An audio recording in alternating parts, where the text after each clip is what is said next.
Sadly, last night was the last time that we're ever going to see or hear from Joe Biden again because the Democrat Party has washed their hands of him and sent him off into the sunset to retire.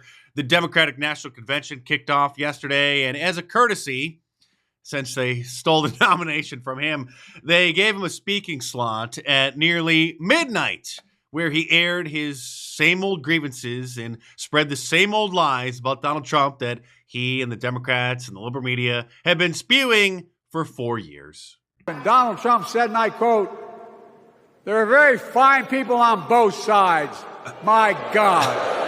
That's what he said. Not a joke. That is what he said and what he meant. Come on, man. As usual, he did yell throughout most of the speech and have a couple Freudian slips and stumbled over his words quite a bit, like admitting the obvious Democrat plan here. Kamala and I are committed to strengthening legal immigration. Strengthening illegal immigration. We know. Would you like to embarrass yourself one last time in front of a national audience, sir, before the Democrat Party is completely finished with you? Women are not without electoral.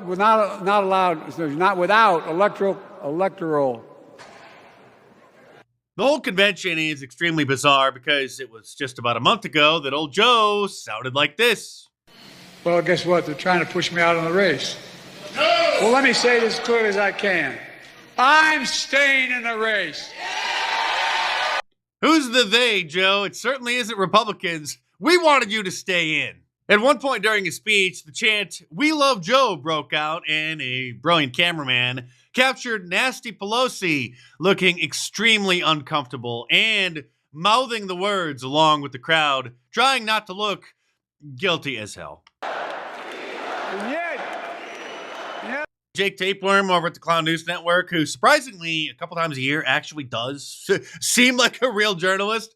Brooke Clock is right twice a day, and he did confront Nasty Pelosi about her, participating in the coup, although he didn't put it like that, but listen. You know what? You know what? She's already getting uncomfortable. Have you talked to him? Is my only question. What I have to do. Right. He made the decision for the country.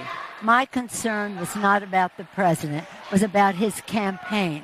Her concern wasn't about old Joe. It was just his campaign was being mismanaged. So they needed to replace him instead of his campaign managers. The Democrats issued an official apology, also known as a land acknowledgement for the convention, where they noted that the Democratic National Committee wishes to acknowledge that we gathered together to state our values on lands that have been stewarded throughout many centuries by the ancestors and descendants of the tribal nations who have been here since time immemorial. Blah, blah, blah. We're sorry. The white man is bad because they took it from the Indians. Ooh, I'm sorry, the Native Americans. And thank God they did, because what a fantastic country they built until the Marxists have now virtually destroyed it. But you get my point.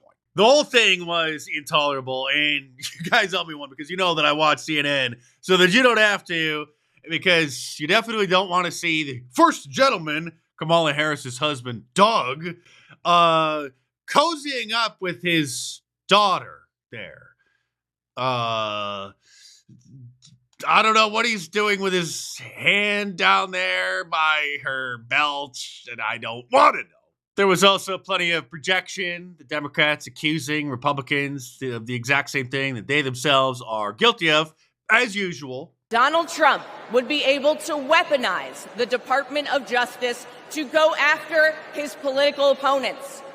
He could even turn the FBI into his own personal police force. You mean, and then raid the home of Joe Biden, just like the Biden Justice Department had done to him? January 6th committee member Jamie Ratskin had a slight teleprompter malfunction.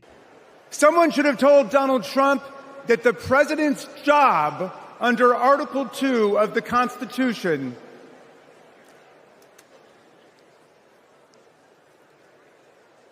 Somebody should have told me that Hillary Clinton was speaking last night, because then I probably wouldn't have tuned in, and I will spare you even a split second of her speech. Alexandria Ocasio-Cortez was fairly entertaining, however, doing her best impersonation of a black preacher. And I, for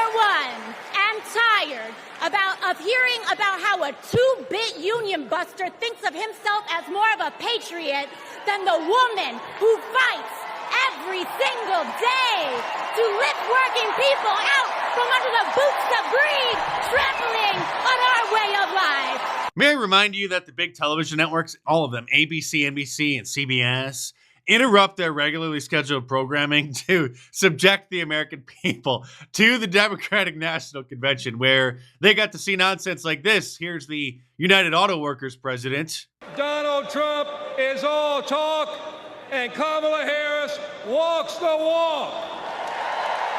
Yay! Wait for it. In the words of the great American poet, Nellie, it's getting hot in here.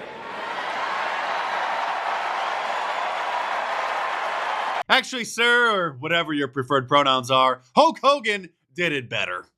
When they took a shot at my hero, and they tried to kill the next president of the United States, enough was enough. And I said, let Trumpomania run wild, brother. Let Trumpomania rule again. Let Trumpomania make America great again.